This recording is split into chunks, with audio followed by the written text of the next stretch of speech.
Então chegamos a este sprint final de uma semana que temos até chegar ao Natal. É um sprint que vamos fazer cada vez mais perto do presépio, pois é para aí que o nosso coração e toda a nossa vida se vai dirigindo, até dia 25, em que vamos celebrar então este nascimento de Jesus.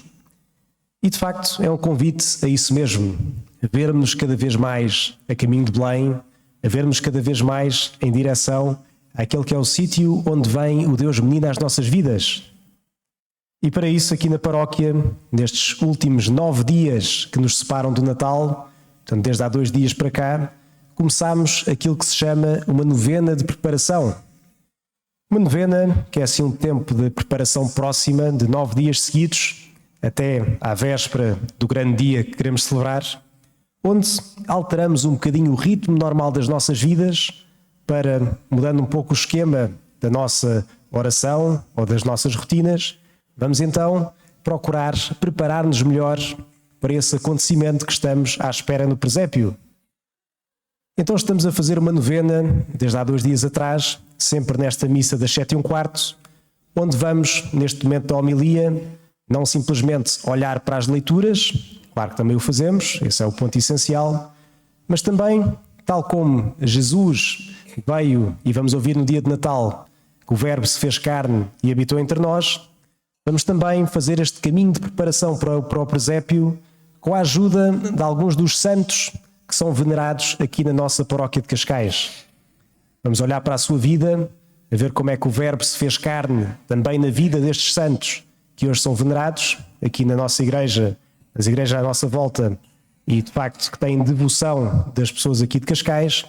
E vamos ver então também como é que nos pode ajudar a preparar o coração para o Natal. É uma alteração do ritmo da nossa oração também para não cairmos na monotonia. Mas tantas vezes, sobretudo nesta altura, em que podemos andar a 1000 à hora, com 1001 coisas a fazer, tanto assim uma quebra também nos faz bem para então voltarmos mais para Deus, voltar mais para ver a sua palavra feita carne em Jesus e também nestes santos que nos vão acompanhar então assim ao longo destes dias, até o dia da véspera de Natal, onde depois vamos então celebrar plenamente o Verbo feito carne, o próprio Jesus.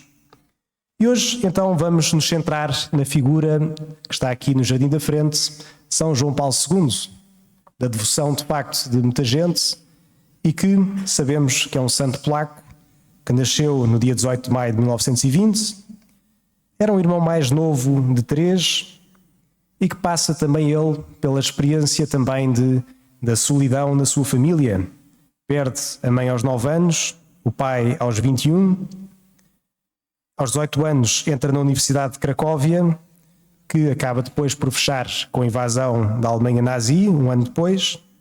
Pelo que depois, Karol Wojtyła, este São João Paulo II que nos vai acompanhar este dia, vai depois trabalhar para uma pedreira e depois para uma fábrica de químicos para poder ganhar a vida durante a invasão e evitar também depois ser enviado para a Alemanha. Aos 22 anos, dá-se conta da sua vocação ao sacerdócio, sendo-se chamado a Deus para servi-lo no sacerdócio, e começa então a ter aulas num seminário clandestino que havia na altura, em Cracóvia, durante este tempo da ocupação, ao mesmo tempo que era aluno de um teatro clandestino. Portanto, tinha o gosto pelo teatro, pelas coisas naturais, normais da vida de todos os dias. Depois da guerra, continuou os seus estudos no Seminário Maior de Cracóvia, que entretanto voltou a reabrir. É ordenado padre aos 26 anos, em 1946. Depois é enviado para Roma para fazer o seu doutoramento e depois volta à Polónia, onde é vigário paroquial em várias paróquias e também capelão de estudantes da universidade. Vai depois estudar na Bélgica e volta depois para a Polónia, onde ensina na Universidade de Cracóvia ética e moral. É depois ordenado bispo em 1958 e feito cardeal em 1964. Pertence também aos padres conciliares do Concílio Vaticano II, está também presente ao longo de todo o processo do concílio e é depois então eleito Papa a 16 de outubro de 1978 com o nome que escolhe João Paulo II. É um Papa muito mariano que adotou depois como lema para o seu pontificado Totus Tuus, vindo de São Luís Maria Grignon de Montfort, o qual diz ele também que foi uma grande inspiração para si e que tinha o seu tratado da verdadeira devoção a Nossa Senhora como livro de mesa de cabeceira. Pouco depois de ser eleito Papa, sofreu uma tentativa de assassinato, no dia 13 de maio de 1981, que ele mesmo acaba depois por associar de uma forma muito clara à mensagem de Fátima, onde na visão do bispo vestido de branco que era abatido, ele vê-se a si mesmo. Ele que depois também foi um Papa com um grande amor a Fátima, tendo visitado depois também o nosso país mais do que uma vez. Sobretudo, foi um Papa com um grande espírito missionário. Teve 250 visitas pastorais, dentro e fora de Itália. Visitou quase todas as paróquias da sua diocese de Roma, da qual o Papa é o bispo, e tinha um grande amor pela juventude. Foi ele que começou as Jornadas Mundiais da Juventude, assim como tinha um grande amor pela família, pelo qual também começou os encontros internacionais da família.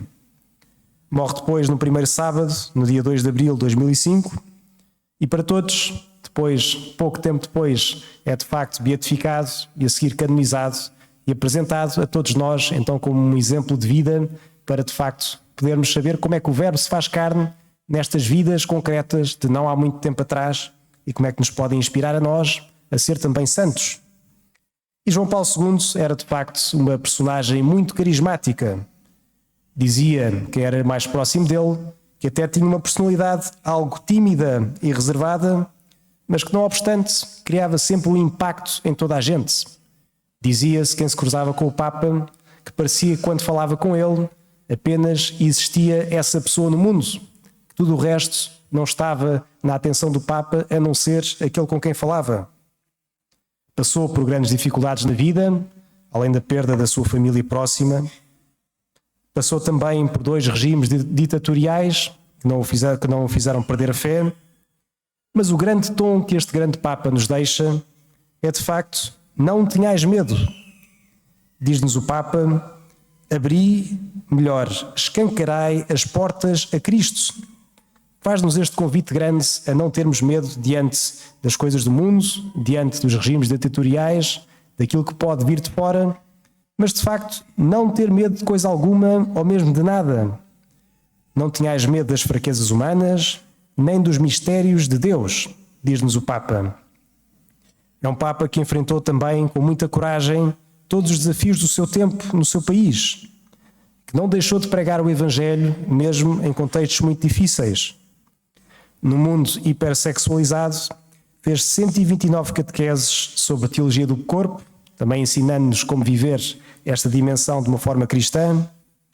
No mundo que, entretanto, ia aprovando o aborto e uma mentalidade antinatalista e contraceptiva, vai lembrar os princípios fundamentais de respeito pela vida humana, escrevendo inúmeras encíclicas sobre a vida e a forma de viver. Diz-nos o Papa, a vida humana é sagrada e inviolável em cada momento da sua existência, inclusive na fase inicial que precede o nascimento. No mundo que via a família a desmoronar-se, foi sempre apontando, assim, de uma forma clara, o caminho para a união das famílias, que passava pela união a Cristo. Dizia-nos o Papa, com a ajuda de Deus, fazei do Evangelho a regra fundamental da vossa família, e da vossa família uma página do Evangelho escrita para o nosso tempo. A frase favorita do Papa São João Paulo II, uma vez lhe perguntaram numa entrevista, e ele disse, sem hesitação, a verdade vos tornará livres. Ou seja, de facto, a verdade do Evangelho é aquilo que nos torna livres, que nos dá a verdadeira liberdade, que é aí que o homem se cumpre. Escreveu depois uma encíclica sobre fé e razão, como é que se coordenam e como é que cooperam uma com a outra na descoberta da verdade e de Deus. E, no fundo, convidou-nos a todos a ter uma grande confiança e amor para com Deus e uma atitude, uma descoberta sincera pela verdade. Então, o que podemos tirar nós hoje deste santo, assim, de grande veneração aqui em Cascais e de muitas gerações ainda recentes? O que é que podemos tirar desta sua vida que nos ajuda então a preparar melhor este Natal? E à luz das leituras de hoje, sobretudo a primeira leitura do Evangelho, onde vemos São José por um lado e por outro lado também o rei Acaz, conseguimos ver várias coisas em que São João Paulo II nos ajuda a fazer carne também este verbo que vem. Por um lado, podemos identificar na nossa vida, olhando para a dele, tantas situações difíceis por onde passou, desde a solidão da sua família, desde também da tentativa de assassinato e depois o perdão que fez para com para quem o queria assassinar, desde também a forma como viveu a sua doença até ao fim, mostrando que também no meio da doença é possível viver de uma forma cristã, imitando a vida de Jesus. No fundo, muitos exemplos corajosos de como viver a vida até ao fim de uma forma cheia. Mas hoje as leituras apresentavam-nos também dois pontos importantes que víamos nesta vida de São João Paulo II. Na primeira leitura, ouvíamos o rei Acaz que, perante uma grande dificuldade que encontrava na sua vida, pois via-se numa guerra iminente da qual seria perdedor, decide fazer uma aliança com um inimigo histórico, a Assíria. E diante dessa situação, Isaías vai confrontá-lo e diz: pede um sinal a Deus, não decidas sozinho, não deixes que seja apenas a tua cabeça e as tuas estratégias a ditar o caminho do teu país, mas pede ajuda a Deus. E que diz Acaz: não pedirei um sinal. Por outro lado, no Evangelho, vemos São José e Nossa Senhora que, diante das decisões que tinham de tomar, Nossa Senhora dizer que sim ao anjo, São José, primeiro, a decisão que tomou, pronta, dizer: vou repudiar Nossa Senhora em segredo, e depois, diante da intervenção divina, diante do anjo que anuncia, estar aberto à verdade de Deus e mudar a decisão para seguir o caminho de Deus. São João Paulo II mostra-nos, de facto, também uma coragem de enfrentar as dificuldades que lhe eram colocadas com uma grande confiança em Deus. É exemplo também de São José, que ouvimos no Evangelho. É, de facto, um despertar para a verdade diante das dificuldades que se apresentam e depois encarar com coragem a realidade que se enfrenta e, de facto, com uma grande confiança naquilo que é a vontade de Deus. Não há forma de Acaz, que Acaz, por um lado, apenas confiou nas suas capacidades, não estando aberto a Deus, mas há forma de José e de Nossa Senhora de Maria, que, de facto, procurando a vontade de Deus, estando abertos à sua mensagem, depois, então, seguiram e mudaram o rumo da história, acolhendo o Deus menino, que veio, então, transformar o mundo inteiro, veio nos salvar, dar-nos a salvação, mostrar-nos ao homem como é que se vive de verdade, como se é homem, e mostrar, então, a passos largos, a vontade plena de Deus para as nossas vidas. Que São João Paulo II, nesta missa, nos ajude também, então, a viver, de facto, com verdade e coragem, os desafios que se enfrentam na nossa vida. Não com uma indecisão de quem não quer dar um passo, não apenas sozinhos, como o rei Acaz, procurando decidir por nós, mas à luz da vontade de Deus e de cada circunstância que nos põe no caminho. Recorrer a Deus, ler a Sagrada Escritura, ler também a doutrina da Igreja para perceber o caminho certo. No fundo, estar abertos àquela revelação que também São José teve quando o anjo lhe apareceu e diz: recebe Maria em tua casa, pois de facto o que acontece é obra de Deus. Peçamos tudo isso ao Senhor nesta missa e que no final deste sprint que temos até ao Natal, possamos, com a ajuda dos santos, então sintonizar cada vez mais o nosso coração, o coração de Cristo, para acolher depois então plenamente do presépio do nosso coração. Seja louvado nosso Senhor Jesus Cristo.